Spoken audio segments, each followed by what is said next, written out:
Olá, pessoal, boa tarde.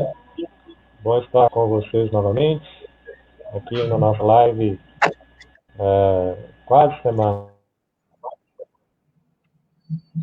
né, que a gente de produção de material. Então, desejar a todos nós aqui uma para a gente. E hoje a gente tem a honra, né, de ter um tema que faz parte da vida da gente, que é da vida da gente, né? Diálogos e lutas em defesa do SUS, em defesa da vida, né? Vou fazer a moderação desse trabalho e aí a gente conta aqui com dois palestrantes, participantes da vida do SUS, de uma maneira bem interessante. Zé Márcio Zanardi, diretor executivo do Consórcio Intermunicipal Regional de Saúde, Oeste de Minas Gerais, né? E também coordenador do SAMU, Centro de Atendimento Móvel de Urgência, né? E a nossa professora Ana Rita Trajano, professora do curso de Psicologia, diretora do Sindicato dos Psicólogos e também militante do Fórum em Defesa do SUS. A nossa dinâmica, né, de trabalho hoje vai ser uma breve abertura, aqui, falando um pouco da saúde coletiva, da história do SUS, né, no qual vou fazer uma breve fala, não vou estender muito. Logo em seguida, passar então para o José Márcio, né, onde ele vai fazer uma apresentação aqui do SUS, da nossa regional de saúde, e logo em seguida, então, a professora Ana Rita, que vai tratar de alguns debates que aí o José Márcio vai fazer na sua apresentação, né? Para aqueles que estão nos acompanhando aqui no Facebook, né, podem apresentar aí as suas questões a partir aí dos comentários tanto do Facebook. Pode apresentar também quem me conhece, tem meu contato pelo WhatsApp, ou então aí pelo Messenger, que também a gente recebe as questões de todo mundo. E aí, logo em seguida, as apresentações, nós vamos fazer uma roda aqui de conversa para fazer aí algumas associações com as ideias que vocês estão apresentando para a gente. Então, espero que hoje a gente tenha uma excelente tarde e que essa nossa construção aqui seja aí de bons frutos para todo mundo. Então, da minha parte, né, que a professora Ana Rita apresenta, vou ser bem sintético nas seguintes questões para a gente pensar um pouco, né? O conceito de saúde, ele é um conceito humano, né? A gente, algumas antropólogos, algumas pessoas da filosofia da vida vêm dizer que a saúde ele é realmente uma interação entre as pessoas. E aqui, então, vou fazer uma genealogia da saúde, né? Não vou fazer um percurso histórico, mas entender que a saúde ela é mutável ao longo do tempo e que o que nós temos hoje são várias concepções de saúde vivendo ao mesmo tempo, né? E aí eu volto, né, tanto lá na filosofia, que vai dizer que existiam duas grandes irmãs, né? A higiênica, né, da higiene, e a fármaca, que era dos medicamentos, né? São duas coisas que andavam ao mesmo tempo, mas em um determinado momento elas se rompem, e aí uma vai para o Oriente, né? Ela vai construir lá os processos de higienização, a relação homem-ambiente, entender o espaço desse homem e dessa humanidade como algo importante, né, que a gente tem que lidar, que é uma discussão que a gente faz hoje, inclusive nessa pandemia, relação humanidade com o ambiente, né, nessa interação, e uma outra vertente que vai tratar justamente dessa biologicismo, né, da medicalização e da medicamentalização, né? Medicalização do uso dos medicamentos e a medicamentalização, o discurso biomédico que vem a interferir na vida da gente. Ao longo dos anos, e aí principalmente nos últimos 60, 70 anos, alguns teóricos, e aí os teóricos brasileiros que nós temos é o Sérgio Arouca, né, que vem trazer essa discussão mais forte, principalmente na década de 70, 1970, de que a produção da saúde brasileira ela precisava ser realmente mais trabalhar no ponto de vista mais amplo, não da medicalização e da medicamentalização, mas de uma leitura que a gente precisa fazer da humanidade nesse ambiente, né? E aí, só lembrando, fazendo esse parênteses, o Sérgio Arouca, que foi um grande militante, foi o propositor, né, da 8ª Conferência Nacional de Saúde, trabalhou por muito tempo na Fiocruz Rio e hoje a Fiocruz, né, faz 120 anos. É a mais antiga instituição da área da saúde que a gente tem no Brasil. E da Fiocruz nós temos o Carlos Chagas, né, como aí um grande representante desse modelo medicamentoso. Carlos Chagas, que alguns sabem muito bem, que é nascido aqui na cidade de Oliveira, né, aqui perto. E aí, né, então nós temos perto da gente um grande pensador da saúde pública brasileira que atravessou a vida de muita gente. Então, desde a década de 70, nós fazemos uma crítica, então, ao modelo de saúde mais medicamentoso, e do médico e do medicamento, né? E aí a gente vem discutir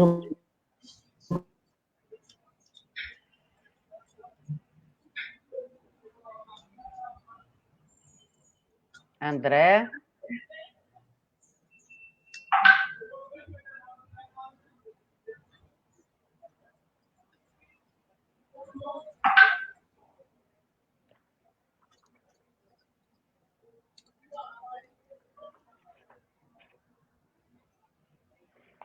Parece que...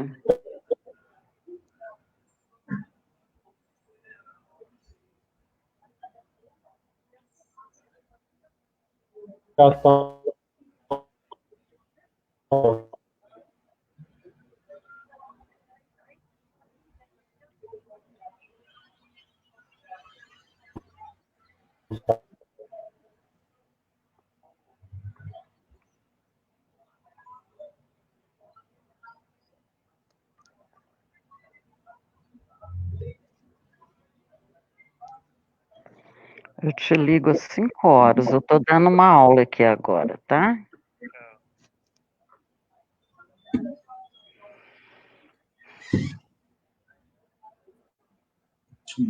André.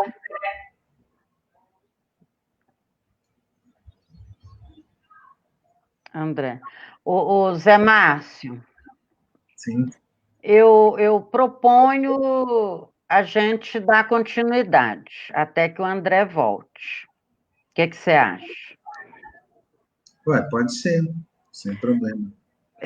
Eu estou tentando aqui comunicar com ele no WhatsApp.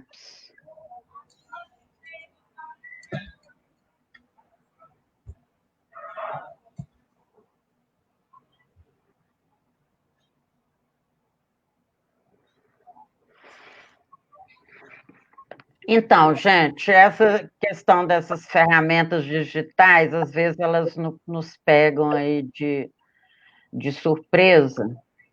O André daqui a pouco deve estar voltando.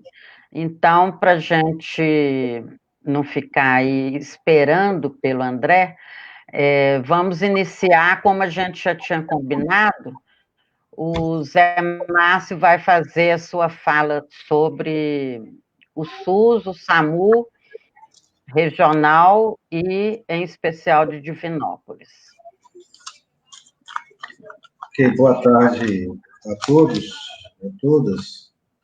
Então, o nome é José Márcio, sou coordenador do SAMU e gerencio o consórcio regional de saúde, que, por si só, o seu nome, né, segundo a lei federal e a sua criação, é um consórcio público, né? Então, nós estamos falando aqui de SUS, do Sistema Único de Saúde, a qual esse consórcio está vinculado e que recebe somente recursos públicos e administra recurso público, né?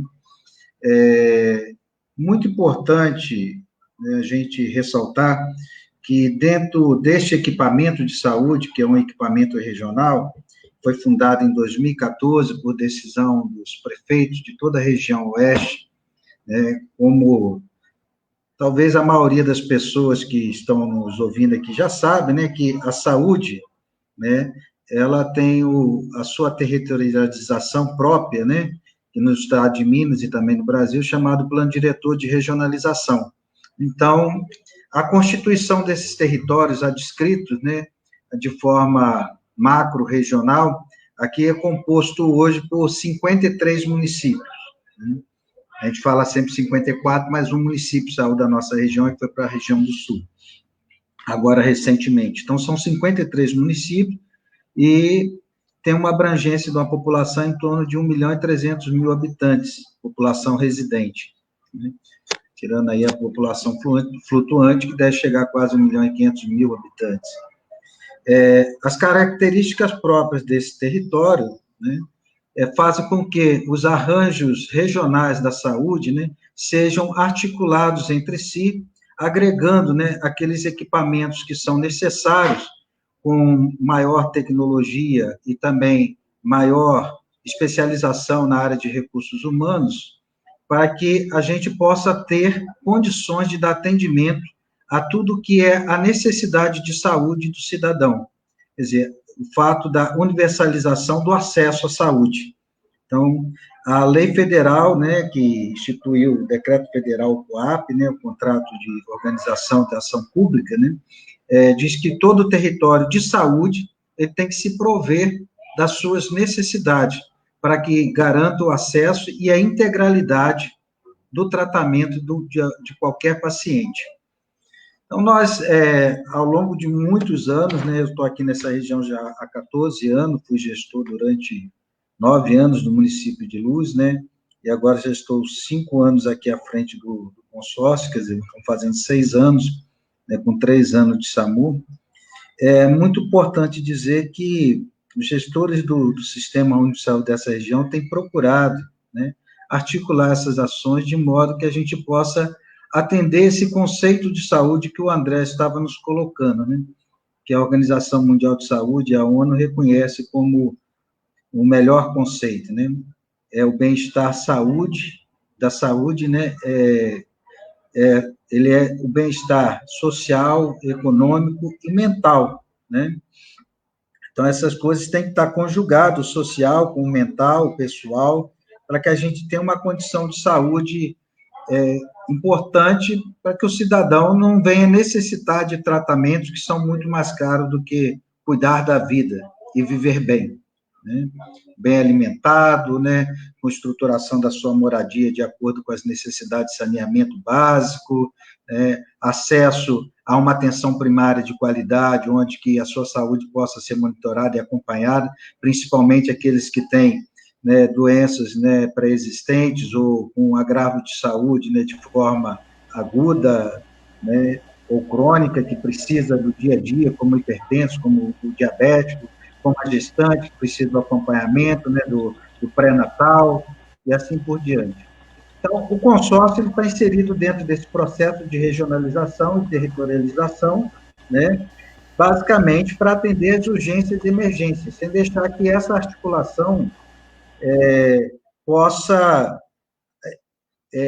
ignorar, de alguma forma, outras articulações de saúde, né, porque atendemos urgência e emergência, que vamos ignorar outras articulações da área de saúde, né, como, por exemplo, a atenção primária, falar que as áreas não se articulam, né?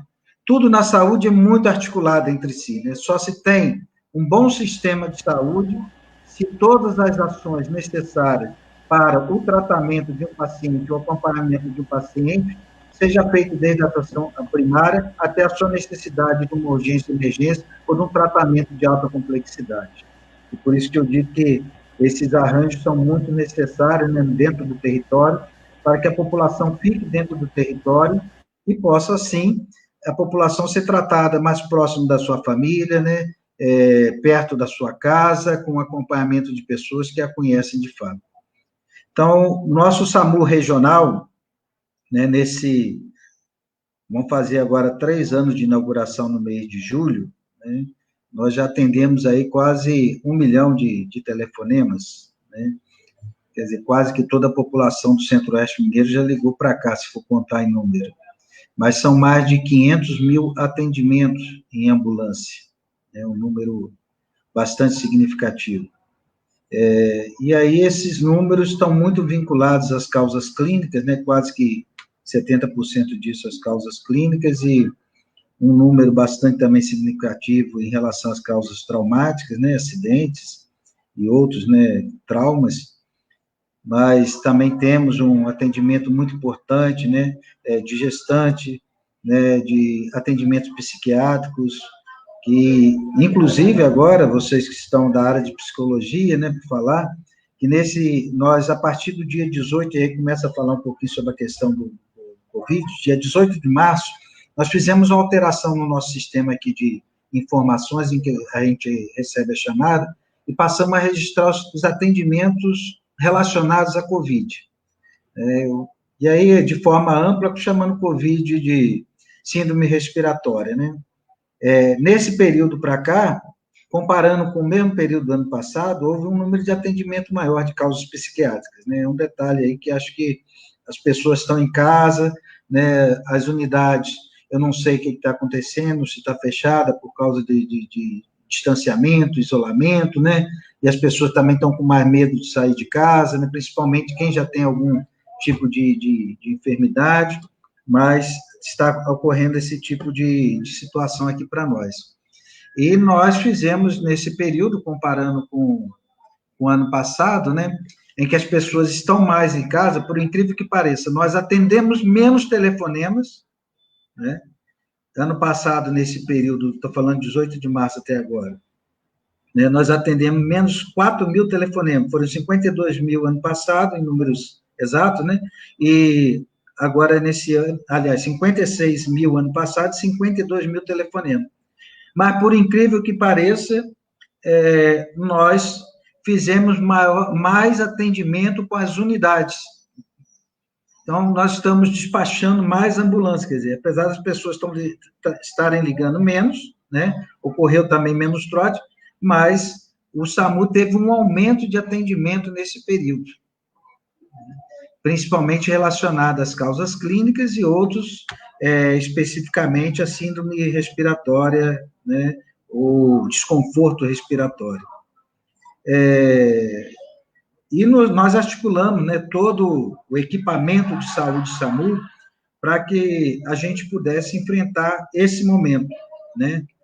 Desde o início da pandemia, né, nós fizemos diversos treinamentos, aliás, esses treinamentos para profissionais de saúde estão no nosso site do CISURG Oeste, é acessível a quem quiser assistir, né, participar, olhar, né, está lá à disposição para qualquer profissional de saúde, né, de nível técnico ou não, né, como condutor, para o uso dos EPIs, né, nós fizemos aquisições, também recebemos algumas doações do governo do estado, né, bem como, né, tomando medidas internas também de proteção ao nosso pessoal, nossos colaboradores, que são talvez os mais expostos, né, porque a gente recebe qualquer chamada de um ponto de casa, da região ou da cidade, que a pessoa pode estar contaminada com o vírus, às vezes sem saber, e o primeiro a ter contato, muitas vezes, é o nosso profissional. Então, já tem que sair daqui todo paramentado, né, com os EPIs apropriados, a ambulância, né, toda preparada para que a gente possa dar o atendimento. Mas, mesmo assim, nós tivemos profissionais afastados. Hoje, nessa data de hoje, nós estamos com 2 afastados, médico e condutor socorrista, né, e todos aqueles que fazem qualquer tipo de atendimento de Covid são monitorados, tanto pela medicina do trabalho, pela engenharia de segurança do trabalho, bem como também por um sistema de telemedicina em que o próprio colaborador ele preenche os dados e vai sendo monitorado pela CIPA e pelas equipes aqui interna. Essa foi a estruturação que nós fizemos internamente, porque a gente sabia que muita coisa ia cair, né, sobre as nossas ligações aqui do TAR, né? Compramos cápsula para transporte de paciente, né, para evitar que haja contaminação, fizemos aquisição de material, né, para higienização das ambulâncias, né, como bomba para poder emitir partículas, né, e poder, assim, ter uma higienização mais completa dos nossos equipamentos. Mas a região também se articulou, né, e aí, como a importância do SUS, ela é ímpar, né, não só nesse momento, mas eu acho que é o que talvez o melhor que a sociedade brasileira construiu, né, na sua história, como acesso para a nossa população de forma mais justa e equânime, né, sem dúvida nenhuma, para mim, o Sistema Único de Saúde, né? É o lugar do direito de todos, da universalização, do direito ao acesso, né? Temos muitos defeitos, muitos problemas, mas, assim, tudo que se construiu até agora tem uma importância gigantesca na história do nosso país, né? Como a participação da população, até mesmo no processo de construção, tanto nos conselhos municipais, quanto nos conselhos dos profissionais, né? Quanto os seus profissionais mesmo, né? E os seus gestores. Então, isso é de grande relevância para toda a sociedade. E aqui na região, como a gente não tem nenhum hospital 100% SUS, né, nós lutamos muito, né, para que no plano de contingência do Covid pudesse, né, se colocar leitos SUS no hospital, nosso equipamento regional, né, que está sendo construído, mas, infelizmente, não fomos vitoriosos nesse processo, né. Seremos em outro momento que esse hospital, se Deus quiser, em breve vai estar aí à disposição da nossa população, porque é uma necessidade. Mas os hospitais são conveniados, Santas Casas, os hospitais filantrópicos, né, se dispuseram, então, com o governo do Estado, na construção de um plano regionalizado de contingência, a abrir espaço para ampliar os leitos de UTI, né, seja nos hospitais Bom Despacho, Formiga, Itaúna, Pará de Minas, aqui no São João de Deus e na UPA, Divinópolis, em Lagoa da Prata, em Oliveira e Campo Belo. Então, esses foram os locais, né, que foram, e também em Nova Serrana. Estão sendo ampliados leitos de UTI e leitos clínicos para ser retaguarda do Covid, né, na medida em que for necessário. No momento, em nossa região, a gente tem um total, na região centro-oeste mineiro, de 362 casos confirmados, 7 óbitos e cerca de 8 mil notificações de casos de Covid, né? Divinópolis, a micro-região de Divinópolis, que é composta por Carmo do Cajuru, Cláudio, município de Divinópolis e Itapecerica, né, tem um total hoje de 201 casos, né, confirmados, que tem o maior número. E Divinópolis, né, se preparou aqui com um plano de contingência próprio para, né, receber os pacientes em leitos de UTI que já estão prontos lá na UPA, né? A UPA foi dividida para que tivesse 2 entradas, bem como todos esses hospitais também estão divididos para que tenham 2 entradas e também ampliação de leitos no Hospital São João de Deus.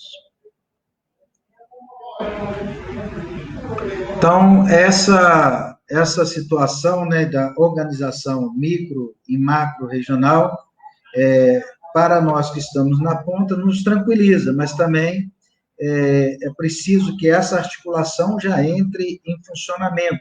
É o que nós estamos discutindo no comitê agora regional, né? Por exemplo, ontem a gente teve 3 casos de paciente confirmado com Covid, no município de Carmópolis, né, e na hora de transferir esses pacientes, a gente teve que levar ainda para o Hospital Eduardo de Menezes, quer dizer, para fora da nossa região, enquanto já há uma estruturação na nossa região, né. E o SAMU que faz esse transporte, né, sofre muito, porque como a gente tem uma previsão orçamentária para atuar dentro da nossa região, quanto mais quilômetros nossos carros, né, o nosso pessoal anda, mais desgaste dos veículos, mais gasto de combustível e mais desgaste também da equipe, né, que vão para longas distâncias fazer transferência interhospitalar. Então, é muito importante, eu acho que nesse processo nosso aqui, dizer e tranquilizar também as pessoas que nos ouvem, né, que há uma articulação do SUS regional muito bem montada, né, de comitê intergestora, bipartite, quer dizer que é o Estado mais os municípios, né, com seus gestores, que discute quase que diariamente, né, os rumos, os caminhos, seus boletins, né, as dificuldades, tentando superá-las para uma construção que possa garantir esses princípios básicos do Sistema Único de Saúde, né? A universalização, a equidade, né? E bem como a garantia do acesso a todo cidadão que precisar de um leito com respirador na hora que a doença do Covid se agravar, né? Então, fico aí à disposição, Ana, professor André, para mim é muito prazer estar aqui com vocês, né? Dizer que nós continuamos firme trabalhando aqui dentro do sistema de emergência, mas de um sistema que se articula com todas as áreas de saúde e que está preocupado e voltado para todas as áreas de saúde, para que a gente não venha a necessitar da emergência, a gente possa cuidar da pessoa antes dela ficar doente. Ok?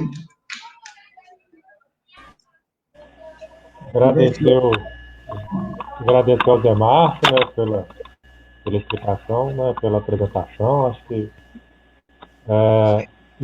enquanto André, eu acho que até pela outros professores também da universidade, nós sentimos falta dessa conversa enquanto regional de saúde.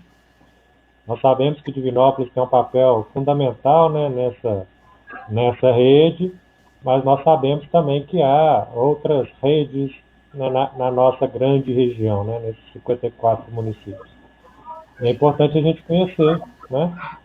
E ainda mais que, como o Zé Márcio falou, a gente recebe, né, muitas pessoas de outras cidades aqui na cidade, e a gente tem que ter essa noção desse traslado que acontece com frequência, porque o que se passa em Divinópolis interfere nos outros municípios com mais propriedade, e o que acontece nos outros municípios também vem apresentando aqui para a gente esse cenário. Então, essa rede complexa que o SUS faz, e aí o SAMU, acho que ele é o que mais transita, né, por entre as cidades.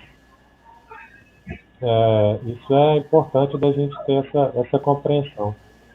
Só justificando, né, que realmente a minha internet está muito ruim, gente, então eu estou saindo, entrando, porque hoje, especialmente aqui, minha conexão está bem ruim. Então eu vou passar para a professora Ana Rita, para ela fazer suas apresentações também. Tá bom, professora? Vamos lá, então. Boa tarde para quem está aqui conosco e agradeço essa oportunidade de estarmos aqui junto com o gestor do SAMU, um gestor bastante experiente aí com relação ao SUS, dá para a gente ver nessa fala dele, né, a dimensão do trabalho do SAMU e do consórcio regional, como que é importante para a articulação aí do SUS na região e no município. Então, para mim, é uma alegria muito grande poder estar aqui hoje, trazendo um pouco dessa realidade regional e também municipal, para a gente entender um pouquinho também como que o SUS funciona bem no concreto. Muito importante a presença aqui do Zé Márcio.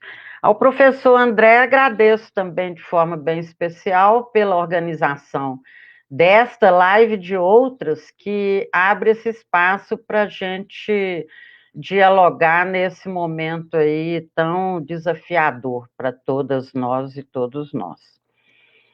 Bom, eu queria dizer também que o que eu trago aqui é uma síntese de debates, reflexões que têm acontecido em diferentes espaços de defesa do SUS, da saúde coletiva.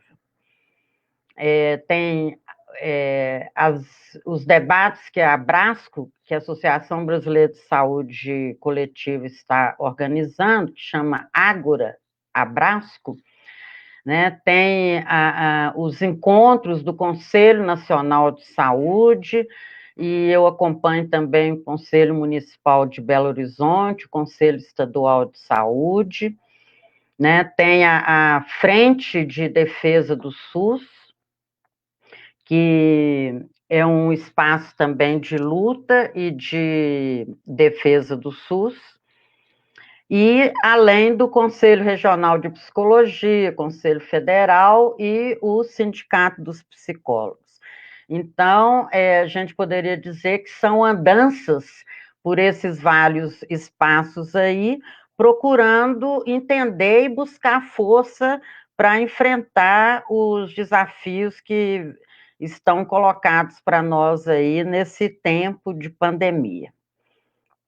Bom, uma das questões, né, que nesses debates tem aparecido muito, e que os alunos costumam dizer, né, pontos positivos e pontos negativos, as coisas boas e as coisas ruins do SUS, e que o Zé Márcio trouxe aqui para a gente também, né, e que os pesquisadores profissionais têm dito a grandeza do SUS nesse momento e as fragilidades também que aparecem, né, pelo fato da gente não ter investido recurso suficiente para poder fortalecer e dar mais vigor à nossa rede SUS, que a gente trabalha aí nesse SUS, né, com muita ainda limitação e muita fragilidade a ser enfrentada, apesar dessas grandezas. E aí eu trago um pouco também da minha experiência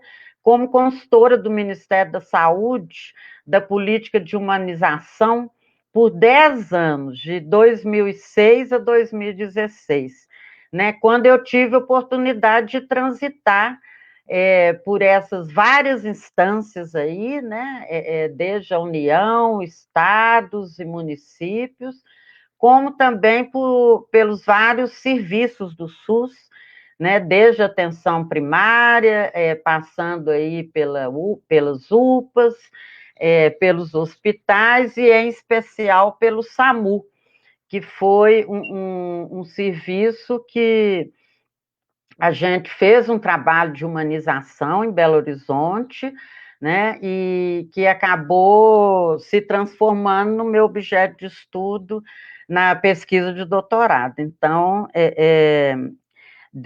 né, nessas andanças, deu para conhecer um pouco essa rede e essas grandezas e essas fragilidades. Então, dentre as grandezas, o Zé Márcio já nos lembrou, né, que o SUS é um direito de todos e dever do Estado. Isso está marcado lá na nossa Constituição, que foi promulgada em 1988, né, e o SUS é uma conquista de um movimento amplo na década, desde o final de 70, 80, né, passamos pela conferência aí de 86, que foi um marco, e onde foi gestado todo o projeto do SUS. E em 88, com a Constituição, a gente pode, né, ir lá na Constituição e do artigo 196 ou 200, toda a estruturação do Sistema Único de Saúde, inclusive como parte da Seguridade Social, que tem também 2 artigos específicos, o 194 e o 195. E o SUS é a saúde, assistência social e a previdência social. Então, realmente, a busca de um cuidado, né, com a população nesses 3 campos aí, e o SUS, em especial, o direito à saúde, é o que a gente, né, vai estar abordando aqui. Não esquecendo, é claro, do SUAS, que tem sido o Sistema Único de Assistência Social, que tem sido muito importante neste momento também, né, no apoio às populações mais vulneráveis, no enfrentamento inclusive as medidas de isolamento, de higienização e de cuidados aí com a saúde. Bom, uma outra grandeza que a gente pode dizer do SUS é a conquista dessa gestão compartilhada, né? E que o Zé Márcio trouxe para nós aqui, assim, ao vivo, né? Como que é importante essa articulação. Aqui ele citou o consórcio regional, né? O comitê que se organiza para enfrentar a pandemia, e tem as comissões intergestores, né, que tem o CONAS, que é a Comissão Nacional dos Secretários Estaduais de Saúde, e o CONASEMES, que é a Comissão Nacional dos Secretários Municipais de Saúde. E em cada estado tem os COSEMES, né, que reúne aí o estado e os municípios. E sem falar, né, no nível bem micro dos colegiados gestores, né, que em Belo Horizonte eu tive oportunidade, como em outros municípios, de acompanhar a criação desses colegiados, né, desde as unidades básicas, né, de saúde, passando pelas UPAs, pelo SAMU, né, pelos hospitais, né, e muito importante também os conselhos de saúde, né, que tem o Conselho Nacional de Saúde, as conferências também nos níveis, nos 3 níveis, né, o nacional, estadual e municipal. As conferências vão elaborar as diretrizes para o plano de saúde e o conselho é responsável por estar monitorando e intervindo para que esses planos sejam realizados e efetivados. E no momento atual tem sido também muito importante as intervenções aí, tanto do Conselho Nacional como do estadual e dos municipais. Daí que, né, vendo também uma live aí da Abrasco, a Leni Santos, que é da área do direito, ela vai dizer que o SUS tem a cara do federalismo cooperativo, né, e que se organizar por esse meio aí da gestão compartilhada é uma diretriz, como diz ela da área do direito, não é uma opção, eu quero fazer ou não quero fazer, é uma diretriz que está dada na Constituição e que, né, os gestores, profissionais, usuários se organizam para implementá-la e fazer com que ela aconteça. É importante dizer que os conselhos, né, têm uma grande participação de usuários, né, porque é o espaço dos usuários. Né, muitas vezes, 50% dos usuários, 25% de trabalhadores, 25% de gestores e prestadores de serviço. Então, é o espaço onde o usuário tem voz também para estar trazendo as suas necessidades de saúde e fazer valer os seus direitos. Né? E tendo, então, falado aí dessas grandezas, né, a gente entra, então, nos desafios, né, nas fragilidades maiores do SUS. Dentre elas, a gente está sempre trazendo a questão do subfinanciamento, né? E a gente vai ver aí nesses estudos, nesses debates, que desde que o SUS foi criado, ainda não existiu o investimento de recursos suficientes para a implantação de todo o projeto do SUS, né, conforme idealizado aí na Constituição e também nas leis de regulamentação do SUS, que após a Constituição tem a Lei 8080 de 90 e a Lei 8.142 de 90 também, né? A 8080 vai organizar toda a rede e vai dizer sobre isso, e a 8.142 sobre essa organização aí de gestão compartilhada, né? Os conselhos e as conferências.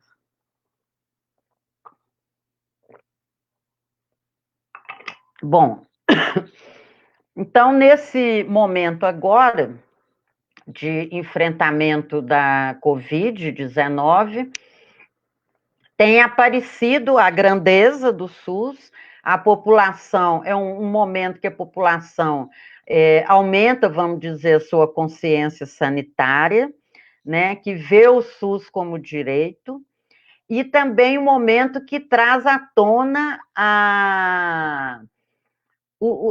todo esse tempo difícil que a gente tem passado aí, com o governo federal implementando essa política neoliberal de acabar com as políticas públicas, né? E daí a gente vai ter a emenda constitucional número 95, que é ainda da época do Temer, né? Logo após o golpe de 2016, e ela vai passar pelo Senado, pela Câmara dos Deputados, pelo Senado, cada lugar com o número, até virar a emenda constitucional que está lá na Constituição e que vai congelar os recursos para o SUS e outras políticas públicas por 20 anos.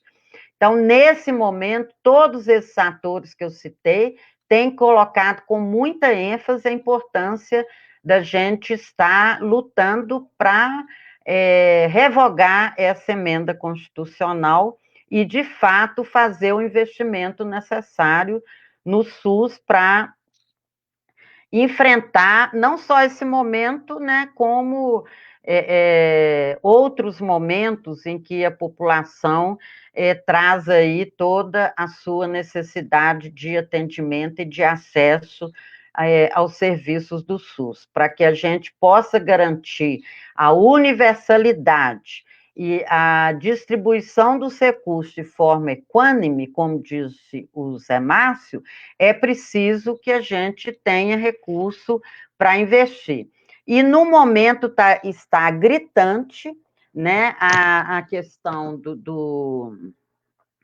dos equipamentos de saúde, né, tanto os equipamentos para cuidados em hospital, né, como também equipamentos em outras áreas.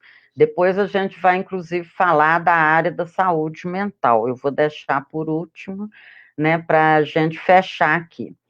Então, tendo colocado aí essa questão dos recursos, a importância de, nesse momento, a gente está lutando para que, de fato, esse recurso chegue ao SUS, a gente vê como que é importante aí o Zé Márcio dizer, né, dessa questão da administração dos leitos, né, do apoio do Estado para poder estar organizando o SUS para atender a população que necessita.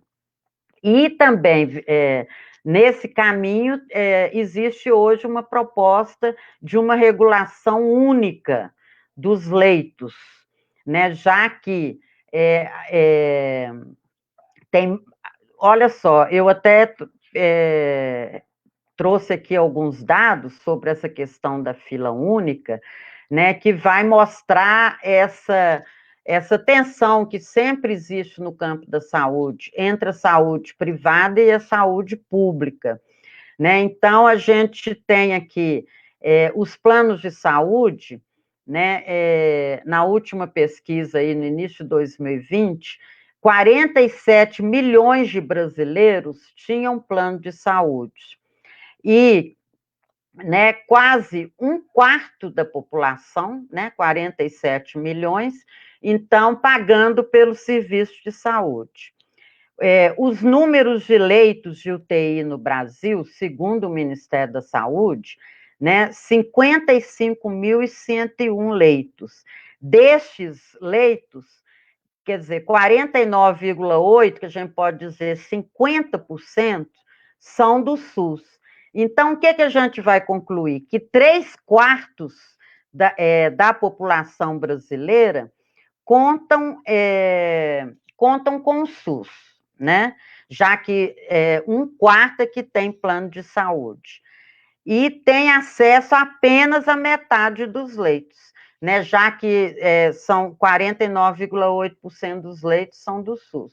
Então, isso vem mostrar essa desigualdade no campo da saúde, né? E, por isso, nesse momento, é importante que tenha essa regulação única para que não morra pessoas e deixem de ser atendidas porque não tem plano de saúde.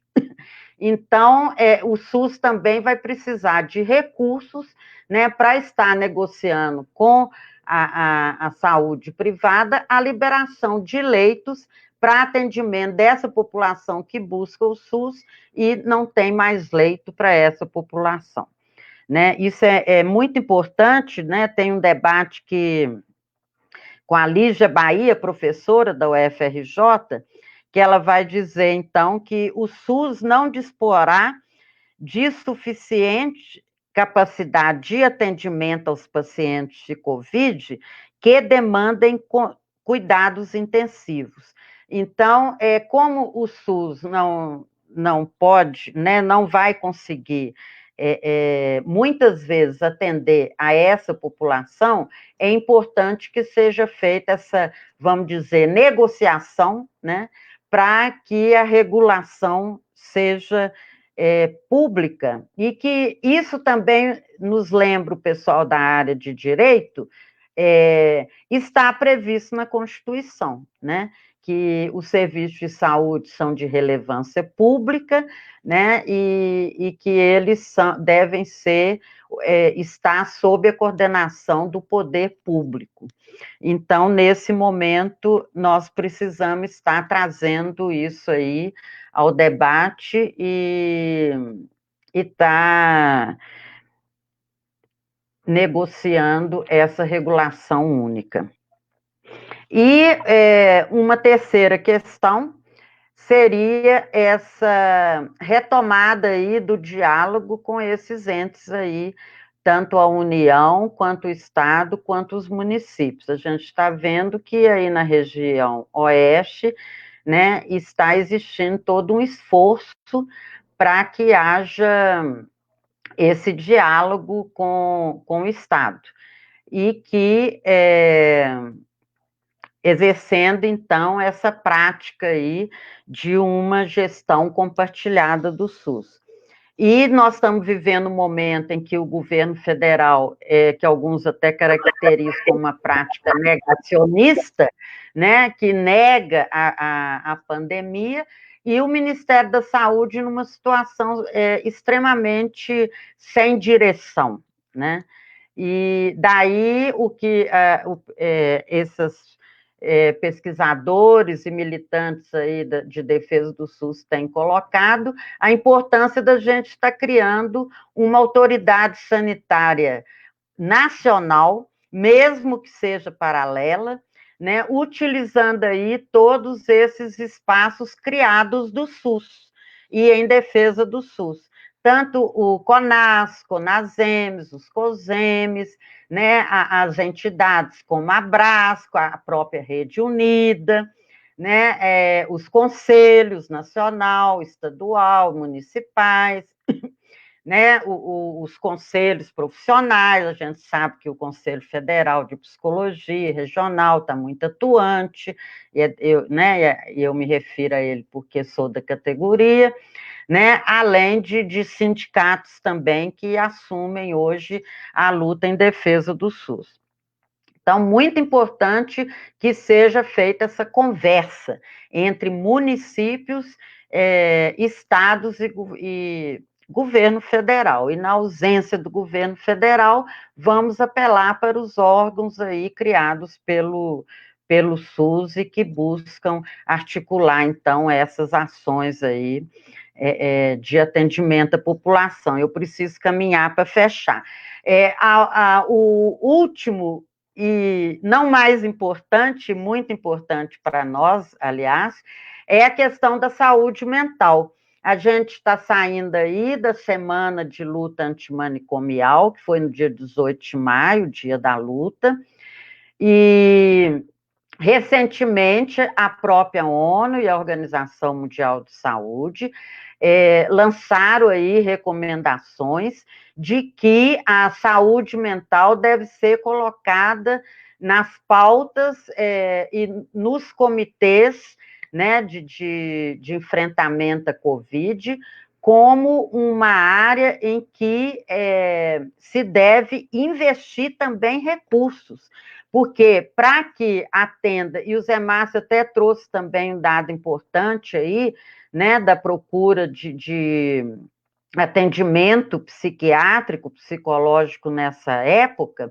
Então, os CAPs, que são Centros de Atenção Psicossocial, aí em Divinópolis, o CESAM, que é o Serviço de Saúde Mental, em Belo Horizonte, a CESAM com C, Centro de Referência em Saúde Mental, né? Além de outras, as residências terapêuticas e outros equipamentos aí da saúde mental, precisam se preparar para atender essa demanda.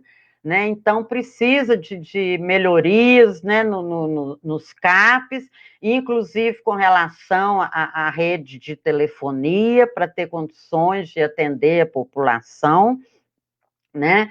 Além, e muito importante que o Zé Márcio falou, os equipamentos de proteção individual.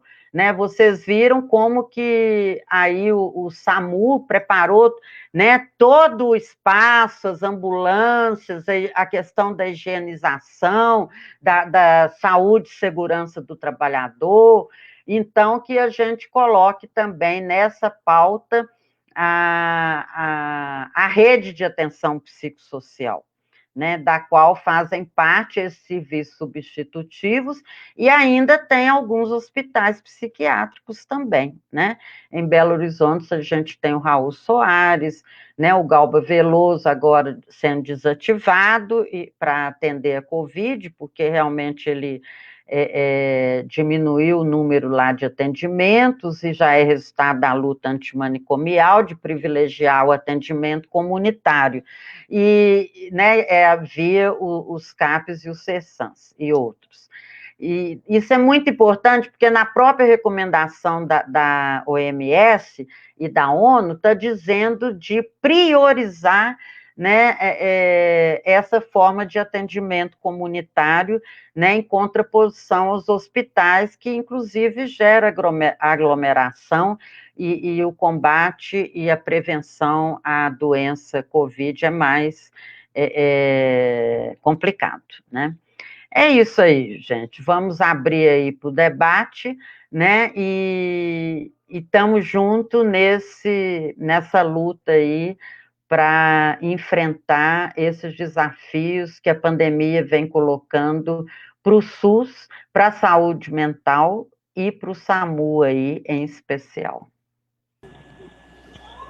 Muito obrigado, professora Ana Rita, pela sua apresentação.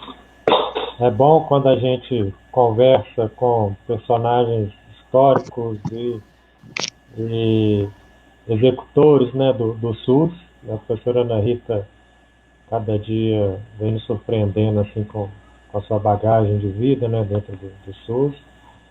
E é uma riqueza enorme tê-la junto conosco aqui. Ela vai contribuir bastante com a UENG, com a região. Acho que a gente precisa mesmo de ter pessoas assim de alto gabarito aqui para nos ajudar. Eu vou fazer uma provocação aqui ao Zé Márcio, né? E com certeza a Ana Rita pode nos auxiliar nisso. Zé Márcio, aqui na região, né, nós sabemos da complexidade que a gente tem da área da saúde mental, disso que o senhor traz, assim, das novas demandas que vem surgindo hoje dentro do SAMU, né? A gente já vem acompanhando, né, assim, que eu falo com meus alunos, né, dentro da área da saúde, tipo assim, gente, se um dia eu sofrer algum acidente, se eu sofrer alguma coisa, assim, chama o SAMU, né? Não chama outra coisa, não. E aí a gente tem que lembrar que o SAMU é recente, né? Aqui em Divinópolis, ele tem 6 anos, 7, alguma coisa nesse sentido, né, a inauguração dele. E queria que o senhor falasse assim, qual parceria, ou de como que a psicologia aqui da própria UENG, né, pode ajudar, né, nesses casos de urgência, emergência, dessas crises, desses acidentes que vem acontecendo com grande frequência, né? A gente sabe de algumas situações em Divinópolis de grande crise, né? Da área da saúde do trabalho. Aqui é uma cidade que há também um quantitativo também de suicídio, tentativas, né, por uso de medicamentos, alta para as drogas, uma questão da violência também está um pouco alta.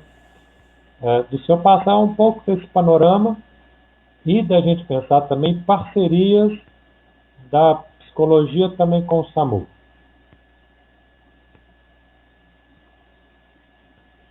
Vou abrir seu... Tá indo? Abrir. Só falar um pouco do meu histórico em relação à questão da psicologia. Minha formação também é da área humana, né, formei em filosofia, mas eu, quando fui gestor no município de Luz, uma das primeiras ações que fiz na área da atenção psicossocial foi colocar psicólogo em todos os postos de saúde da atenção básica, concursados, né? Até hoje, isso daí foi uma vitória. É um município pequeno, mas dizer que tem 6 PSF, todos os PSF têm o seu psicólogo, né, concursado, que acompanha a população nesse sentido. Realizamos 2 conferências no município de saúde mental, muita participação, né? Da primeira conferência, e era uma conferência aberta para quem quisesse ir, né? Eram 400 pessoas que participaram, no município tamanho de população de 18 mil habitantes, né? Para ver o tamanho do interesse do tema, né? E quando o presidente do COSENS e também do CONASENS aqui na região sudeste, eu fazia parte da comissão que estava estudando a nova regulamentação da rede de atenção psicossocial em Minas Gerais. Então, tem uma ligação muito profunda aí com essa área da saúde mental, né? E creio que é de grande importância. Bom, aqui no SAMU, primeiro, para os nossos colaboradores, a gente tem, né, o acompanhamento psicológico de RH, mas nesse caso, nesse tempo de Covid aqui, a gente até reconfigurou, né, o acompanhamento, né? Todos os funcionários que têm algum tipo de atendimento relacionado à Covid, etc., os problemas são levados também para o monitoramento com a saúde do trabalhador, com acompanhamento do psicólogo também, né? Nós já havíamos conversado com a Ana, Rita, né, sobre essa questão de desenvolver uma parceria, né? Estamos totalmente abertos, né?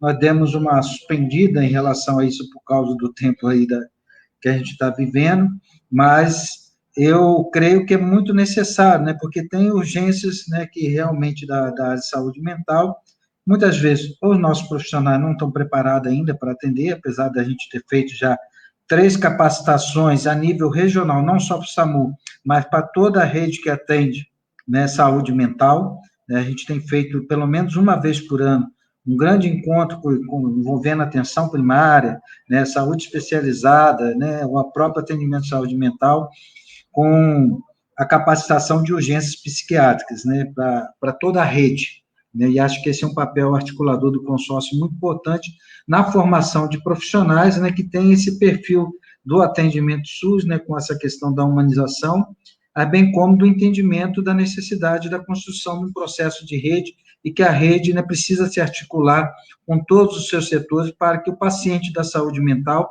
não seja tratado como marginal, mas seja tratado, né, como o outro, né, enquanto ser humano, mas um outro enfermo também, como qualquer outra doença, né, que precisa de um tratamento, que precisa de uma atenção, né?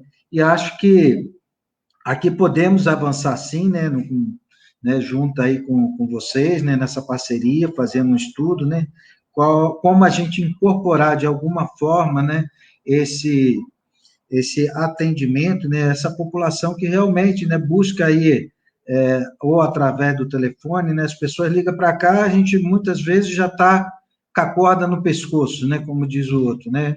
Infelizmente, dessa forma. Mas, se tivesse um ponto de apoio que pudesse ligar antes da corda do pescoço, ou uma orientação até mesmo para o profissional que está aqui do outro lado da linha, né? Com certeza, acho que a gente teria um avanço muito grande para conduzir esse paciente e a gente possa não perder vida, mas sim dar o tratamento adequado. Então, estamos totalmente abertos, André, professora, para que a gente possa realizar estudos nesse sentido e avançar, que só tem a ganhar, com certeza, é a nossa população, que é um público bastante significativo. E não só significativo do ponto de números, né, mas também do grande desafio da sociedade tratar de forma inclusiva essas pessoas, né, não banalizando e nem marginalizando.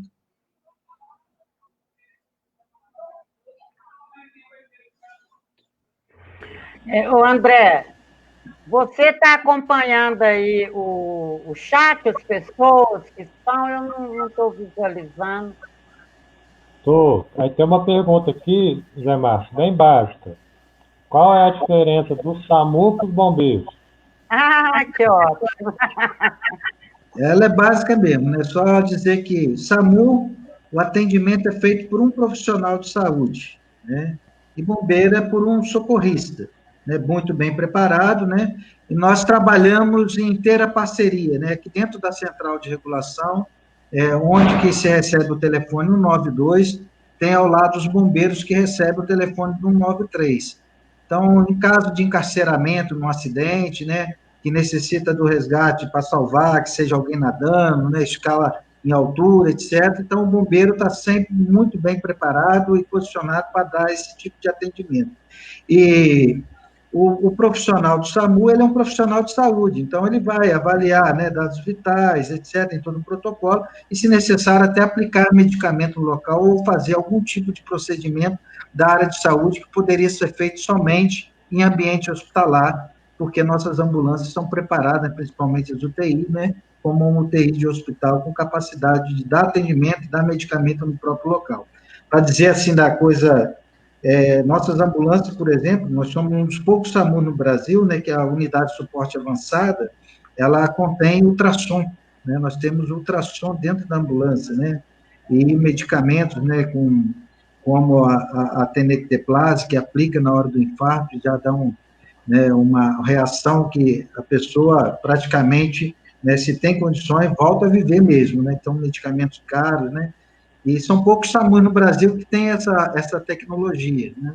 Então, a gente vem trabalhando nesse sentido. O bombeiro vai fazer o atendimento de socorrista, tem esse protocolo, né, de olhar sinais vitais, etc., mas não é necessariamente um profissional de saúde, um bombeiro. Deixa eu falar um pouquinho sobre isso, porque em Belo Horizonte a gente viveu alguns momentos de tensão entre o SAMU e os bombeiros. Então, o Zé Márcio dizer que em Divinópolis o SAMU e os bombeiros estão juntos, inclusive na central de regulação, né, onde ficam, onde chegam as chamadas, e tem aquelas telas, né, Zé Márcio, que mostra onde as ambulâncias estão. Isso é uma conquista muito grande, porque em Belo Horizonte hoje também já as telas, vamos dizer, né, dos bombeiros também já estão na central de regulação, que hoje também é regional. Mas teve época que não, né? E às vezes chegavam os dois no atendimento e ficava uma disputa ali dos profissionais, quem que ia fazer o quê, né? Então, para mostrar que é muito importante que haja essa conversa aí entre o SAMU e os bombeiros, para que o atendimento realmente aconteça de forma a atender o que está sendo necessário. Tem uma outra questão aqui também, falando que saúde é um evento muito social. E era perguntando se realmente diminuiu a quantidade de acidentes na rua, e se aumentou a quantidade de diversos acidentes e violências domésticas. Se houve essa mudança de perfil de agravos na área da saúde nesse momento do Covid-19. Eu não tenho como precisar esse dado. O que eu posso dizer em relação a acidente, aquilo que nós temos atendido aqui, realmente houve uma diminuição dos casos traumáticos. Mas, assim, nós podemos relacionar que nesse período houve muitos traumas dentro de casa. A questão da violência doméstica, né, ela é um problema muito sério, porque as pessoas não registram como tal, né? Nós temos atendido, né, casos de idosos, né, que caem da própria altura, né, crianças queimadas, né, crianças machucadas, mulheres machucadas, mas muitas vezes não tem como nosso profissional de saúde identificar se aquilo é ou não uma doença, uma violência doméstica, né? Mas houve uma diminuição, sim, né, dos casos traumáticos, há maiores atendimentos nas causas clínicas, né, isso que a gente pôde perceber nesse período, bem como dentro das causas traumáticas, aquelas que ocorrem, está acontecendo muitas coisas dessa forma que falei aqui, mas que não tem como precisar que seja violência doméstica ou não.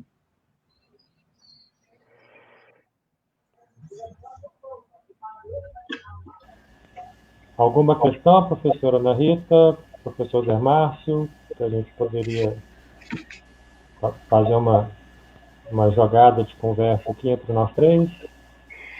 Então, André, você estava fazendo uma exposição sobre o conceito de saúde. E aí você saiu e até o Zé Márcio iniciou se referindo a esse conceito aí que abarca, tem uma dimensão ampla, né? Biopsicossocial, né? E a saúde como, né, não limitada à questão biológica, né, mas inclusive está na Constituição os determinantes econômicos e sociais da saúde. Então, você podia dar uma concluída aí que eu acho importante, inclusive nesse momento de enfrentamento da Covid, né, essa medida do distanciamento, do isolamento social, né, que questões que trazem, né, para além do biológico, né, a questão social, econômica gritante, né, as condições de moradia, desemprego, trabalho informal, renda, né, e como proteger essa população, né, nesse âmbito aí social, econômico. Né? E o psíquico nós até já falamos um pouco. Mas seria importante a gente fazer uma abordagem aí desse conceito mais amplo de saúde. Não, beleza. Então, só vou falar mais um pouquinho, né, dessa questão, até para a gente compreender esse cenário que a gente tem hoje e tentar fazer uma articulação de entender onde que o SAMU está localizado nisso tudo, né? Então, a partir de 70, da década de 80, a gente começa a reestruturar todo o sistema de saúde brasileiro. E aí fica 12 indicações para quem está assistindo de 2 filmes. Um, que é o Políticas de Saúde no Brasil, feito pela OPAS e pela Federal Fluminense. E o outro, que é um filme mesmo, norte-americano, que chama SOS Saúde. Esse que vai contar a história dos bombeiros, né, lá do 11 de setembro. E aí eles vão percorrer o mundo mostrando a diferença, né, dos atendimentos. E aí a cena marcante, né, a inicial do filme é essa: a pessoa corta o dedo, 2 dedos, né, um serralheiro corta 2 dedos. Lá nos Estados Unidos ele vai para o hospital, e aí ao chegar no hospital o médico pergunta, fala assim: esse aqui custa $5.000 e esse aqui custa $10.000. Qual que você quer costurar? Né? Ou seja, você tem dinheiro para costurar o quê? Né? E aqui no Brasil não se faz essa pergunta, né? Você vai ser atendido por um centro de urgência e emergência, lá vai realizar todo o procedimento, né? Isso vem dessa tese de que realmente saúde ele é um bem importantíssimo para a vida das pessoas. Não tem preço, né? Não tem como quantificar. Esse é um debate realmente da vida e de quanto que isso custa. E aí, quando a gente traz para a Constituição de 88 que o direito à vida, ao modo de vida é algo extremamente importante, o sistema de saúde ele vai se pautar, então, na organização do sistema em defesa da vida, né, que é uma política que veio se instaurar depois na década de 90, né, essa tese em defesa da vida, que é uma tese que surge na Unicamp, né, lá do famoso LAPA, do Laboratório de Avaliações de Políticas de Administração, com o Gastão Wagner, o Luiz Carlos Cecílio, o Emerson Merri, né, com a ajuda também do Gregório Barenblit, daqui de Belo Horizonte, e aonde eles tiram essa ideia de que um sistema de saúde ele não pode ser um sistema de saúde meramente administrativo. A organização do sistema tem que ser para as pessoas. A administração ajuda para a gente lidar com os recursos escassos que a gente tem dentro da área da saúde. Mas organizar e tentar promover a vida das pessoas é de uma outra lógica. E aí eles vêm trazendo os conceitos de território, de saúde da família, né? E de pensar quais são as necessidades das pessoas. Né? Uma grande necessidade que a gente sabe da vida da gente são os pontos de imprevisão ou de acidente ou de crise. E aí se repensa no Brasil também o sistema de móvel de urgência. Porque, como a gente estava falando aqui antes, ficava a cargo dos bombeiros. Né? O profissional de saúde não ia em direção às pessoas. Né? Eram sistemas privados que faziam isso, muito, muito, muito pequeno. Então, no Brasil, né, aqui em Divinópolis, tem 8 anos, né, Zé Mar, 7, 8 anos que o SAMU está implantado, e no restante do país é isso. Né? São poucos anos. Então, a gente está falando de um atendimento para as necessidades da população no Brasil recente. E hoje, ninguém mais questiona a viabilidade do SAMU, né, como a gente faz nas políticas. É um sistema que está aí, está implantado.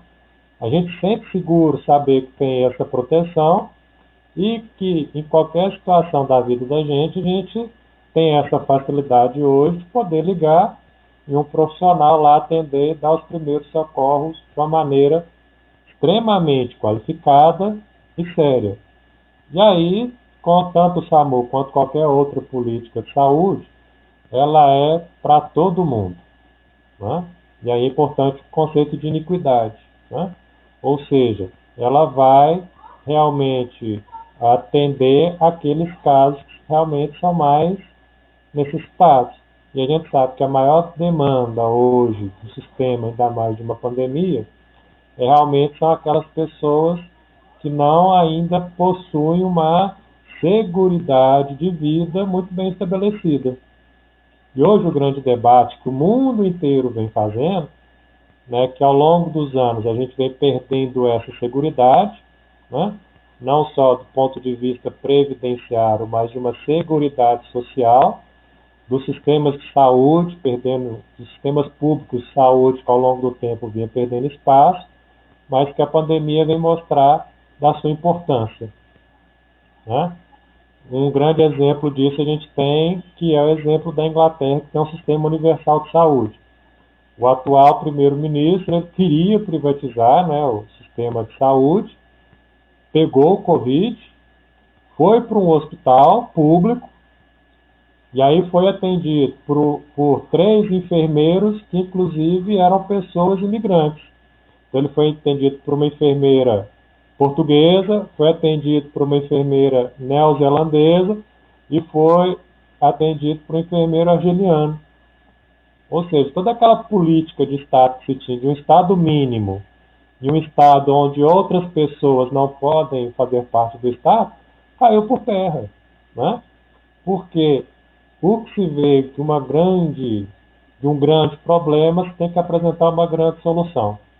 E aí realmente tanto a Organização Mundial de Saúde está defendendo realmente que os sistemas de saúde hoje sejam universais, que é provavelmente o que vai derrubar o Trump na eleição norte-americana, né? Porque o John Biden, que era o vice do Obama, o Obama tentou implantar o SUS, né, norte-americano.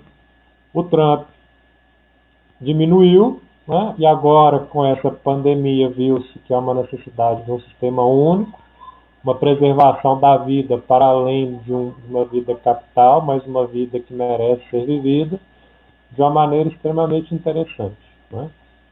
Então, que eu queria contribuir um pouco disso, de mostrar que a vida como um todo, ela tem as suas tragédias, né?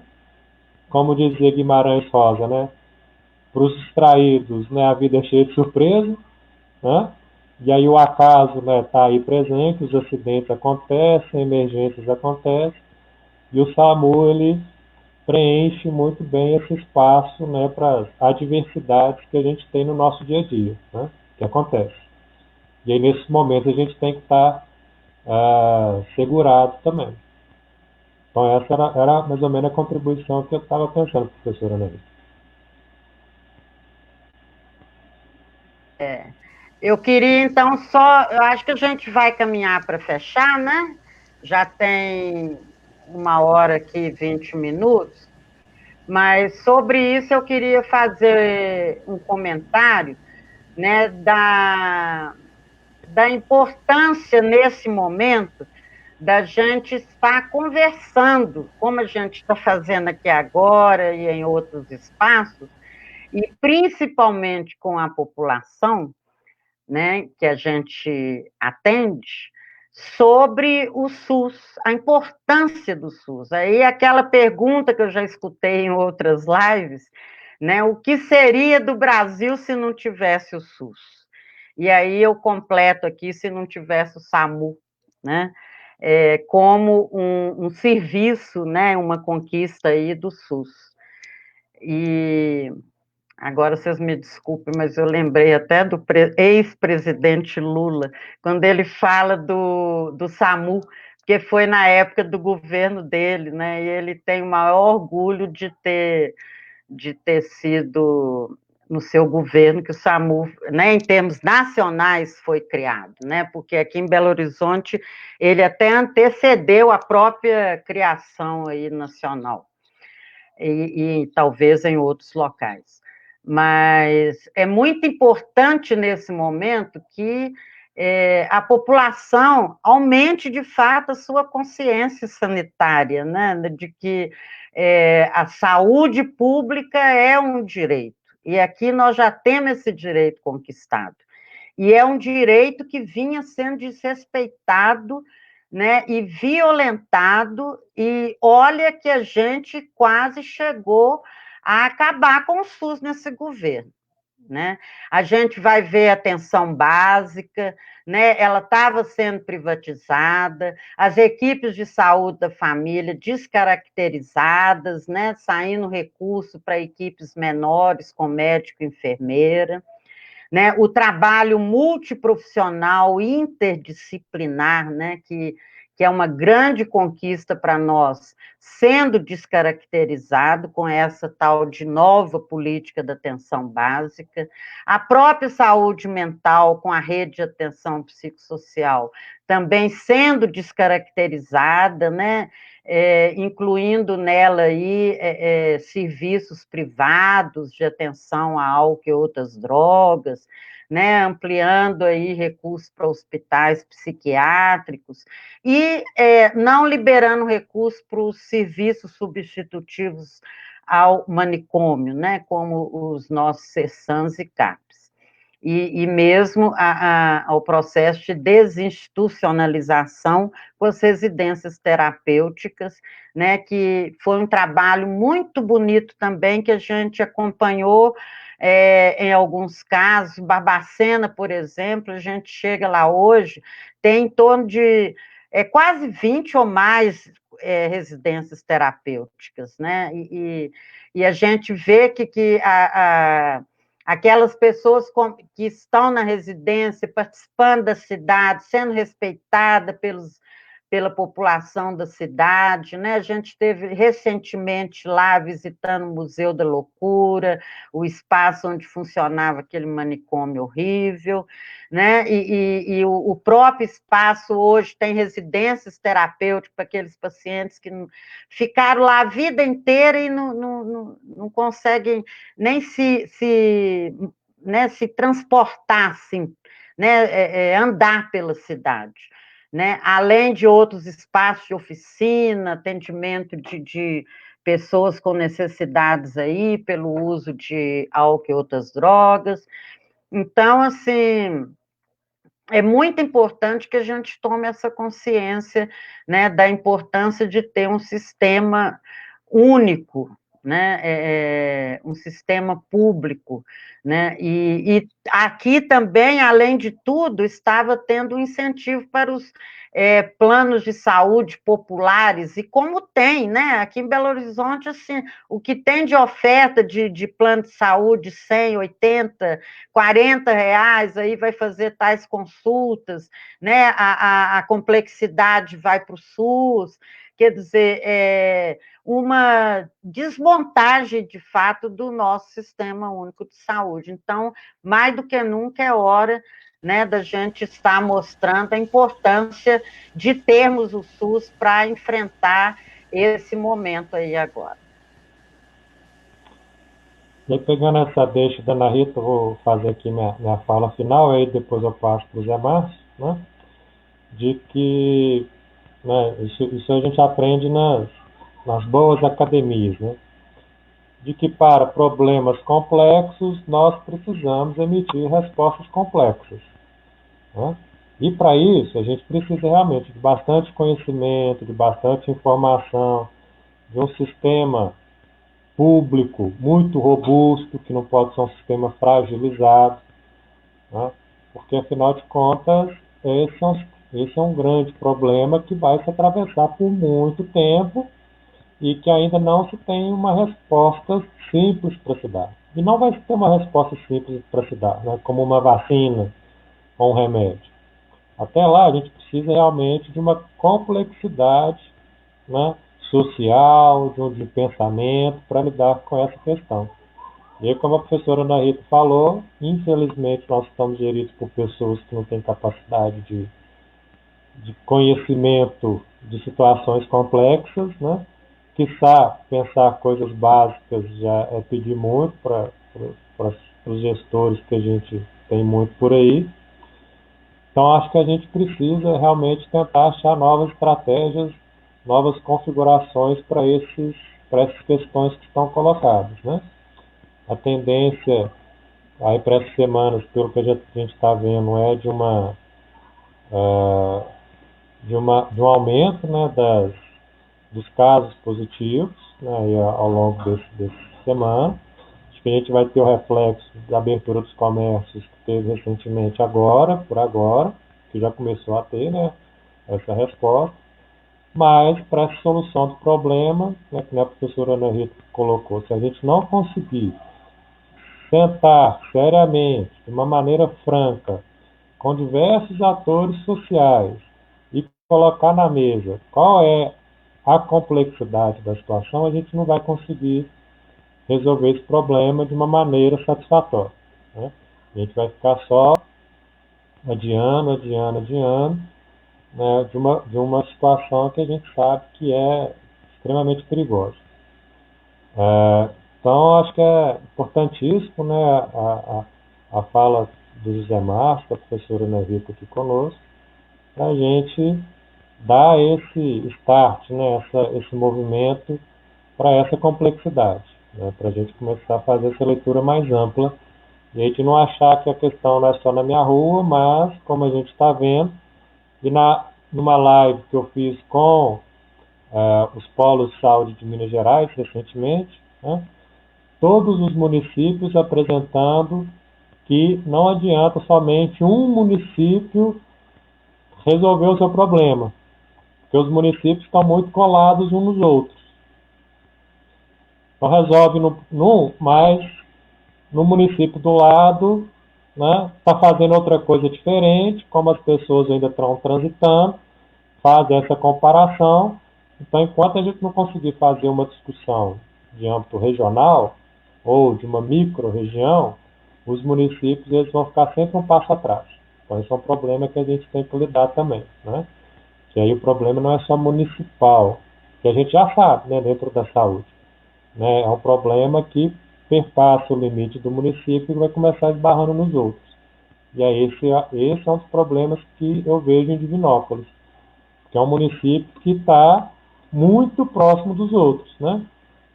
Cajuru está, né, pouquíssimos quilômetros, Cláudio se faz em pouco tempo, né? Nova Serrana, Pitangui, Itaúna, Oliveira, né? Formiga. Então é uma região muito próxima. E essa trânsito de pessoas a gente tem que ampliar. Então, essa complexidade, que o problema não é só municipal, essa é uma questão que o Zé Márcio apresenta muito bem. E aí eu passo para o Zé Márcio para fazer sua consideração final, por favor.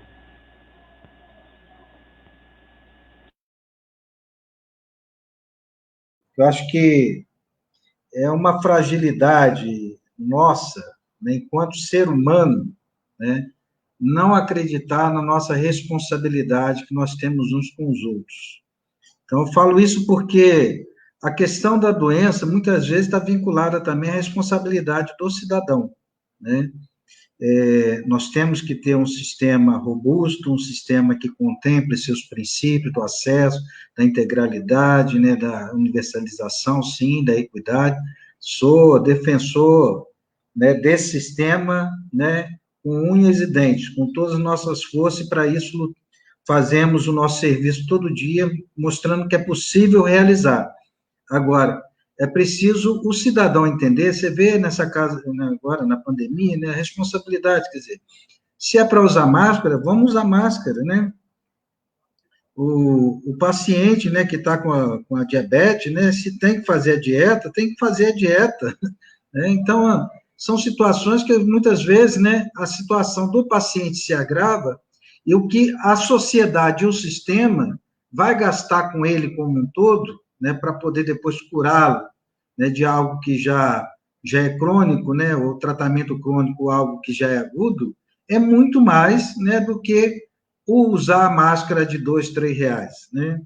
Então, é preciso a gente entender essa questão da responsabilidade de cada um dentro do sistema, porque muitas vezes, né, e a gente vê nesse tempo aí de tanta dificuldade, né, quem está na gestão, de trabalhar noite e dia, né, sem cessar, para dar o melhor de si, muitas vezes criticado, e o cidadão só simplesmente, né, ficou doente, não, cadê o meu direito, cadê o meu direito, né? Não é uma coisa generalizada, mas há um pensamento na nossa sociedade, né, que nasce, que brota da sua própria cultura, da sua própria história, né, das suas questões políticas, né, também, da forma das pessoas governarem até mesmo o país, em que eu faço o que eu quero, né, e os outros que se danem. Então, nós não podemos ser assim. Nós precisamos de uma sociedade que se responsabilize um com os outros, né? O pai pelos filhos, os filhos pelos pais, o amigo pelo vizinho, né? E assim por diante, né? Se intrometer na vida dos outros. Mas se o criador de dengue está do lado da sua casa, certamente você vai pegar dengue, né?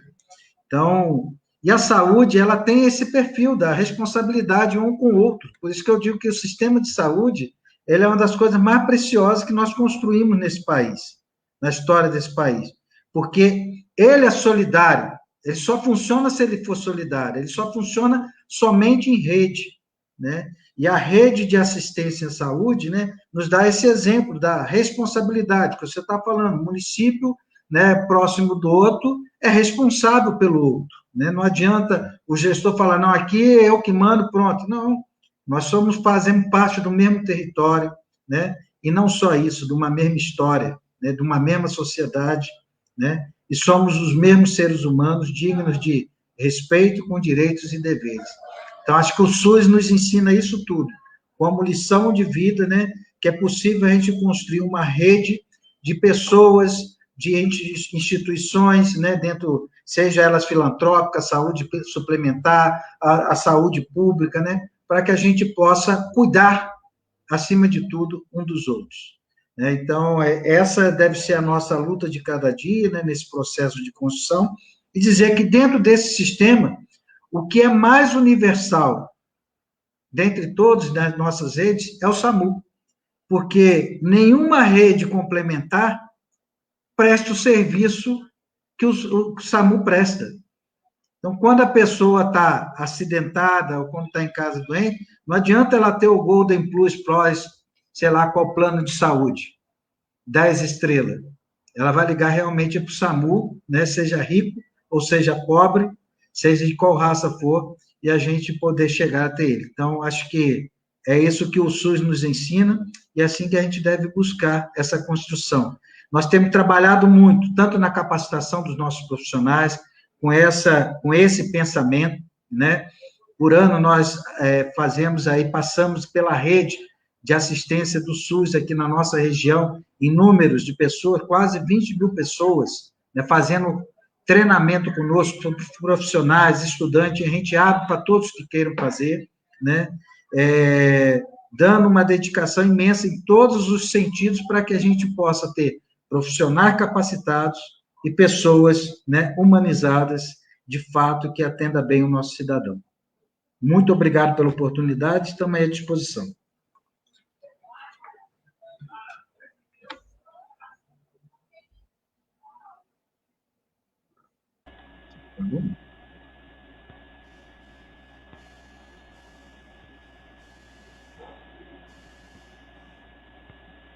Então, parece... André? Bom, oi, voltei aqui. Está me escutando? Agora estamos. Acho que eu já fiz as minhas considerações. Mais uma vez, agradeço a presença do companheiro aí,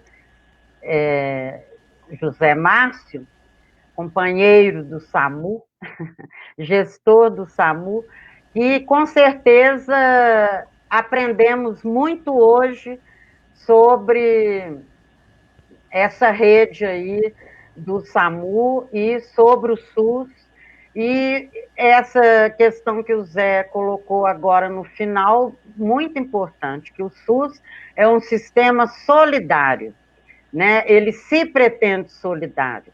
É como a jurista colocou lá, né? A concepção federativa, cooperativa, né? Se um não cooperar com o outro, não só em termos das instâncias, dos serviços, mas também dos profissionais, usuários, né? E para além ainda da saúde, sindicatos, associações de bairro, as próprias igrejas, né? Aí do campo, dos diversos campos. Hoje a CNBB está muito envolvida também com as discussões, né? Para tentar montar essa autoridade sanitária aí, tipo paralela, né? Que na falta de uma coordenação política aí do governo federal, do Ministério da Saúde, como que é importante a gente estar junto buscando fazer de fato que essa rede aconteça e de forma vigorosa e forte, né? E para isso a gente precisa estar junto e investindo mais recursos financeiros para que a gente tenha esse acesso universal e de qualidade e humanizado, né, ao SUS. É isso, gente. Um abraço para todos e todas. Abraços. Obrigado a todo mundo. Tchau, tchau. Muito obrigada. Tchau. Tchau, obrigado.